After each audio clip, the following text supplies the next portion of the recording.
Hello everyone, welcome back to our channel How To Tutorials. In today's video, we are going to see how you can turn on your DND mode on any Android device. Well, it is a very easy and simple process, so let's dive right into it. So the first thing that you'd have to do is scroll down through your control panel, for which you can simply just swipe down like this. But while swiping down here, you can see my control panel has been opened. For this Android version, you will have to just swipe down through the right top of your phone just like this. Here you can see now your control panel has been opened. It depends on what kind of Android version you are using. So right now here you can see there is a scroll panel right here. You can simply just swipe down like this, and in here you can see there is the option of do not disturb. You can simply just tap on it in order to turn on your DND mode just like this.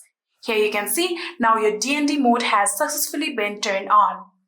And that is it. That is how you can turn on your DND mode. I hope this video was helpful to you guys. If it was, please do not forget to hit that subscribe button and like our video.